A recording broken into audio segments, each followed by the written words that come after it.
সাহাবারা এক পক্ষে, রাসূল সাল্লাল্লাহু আলাইহি ওয়াসাল্লাম এক আরেক পক্ষে। সব সাহাবারা বলে, ইয়া রাসূলুল্লাহ, আমাদের দেহের এক ফোঁটা রক্ত থাকতে উমরা না করে আমরা ফিরবো না। আমাদের তলোয়ার দরকার নেই, আমাদের হাতের লাঠি দিয়ে আমরা এদের সাথে যুদ্ধ করবো। রাসূল সাল্লাল্লাহু আলাইহি ওয়াসাল্লাম বললেন, না, পিস ট্রিটি করো, পিস এগ্রিমেন্ট, হুদায়বিয়ার সন্ধি। আল্লাহ তাআলা এটাকেই ফাতহুম মুবিন বলেছেন, ইন্না ফাতাহনা লাকা ফাতহাম মুবিনা। রাসূল সাল্লাল্লাহু আলাইহি ওয়াসাল্লাম অনেক ভিশনারি ছিলেন এবং ঠিকই এটা প্রকৃত বিজয় হিসেবে ইসলামের জন্য এসেছে। তাহলে দেখেন, এই যে পিস ট্রিটি হলো, পিস এগ্রিমেন্ট মক্কার কুরাইশদের সাথে, এদের ধর্ম কি ছিল? পেগানস, আইডোলেট্রিতে বিশ্বাসী ছিল, মানে মুশরিক। দেখেন, মুশরিকদের সাথে রাসূল সাল্লাল্লাহু আলাইহি ওয়াসাল্লাম কি করে?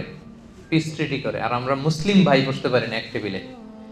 আমিও মুসলিম, আমিও ইসলামী দলের প্রধান, উনিও ইসলামী দলের প্রধান। আমি ওনার বিরুদ্ধে ফেসবুকে স্ট্যাটাস দেই, উনি ইউটিউবে আমারে হুমকি দেয়। আছে না নাই? এই তো এটাই চলতেছে। আপনি ইসলাম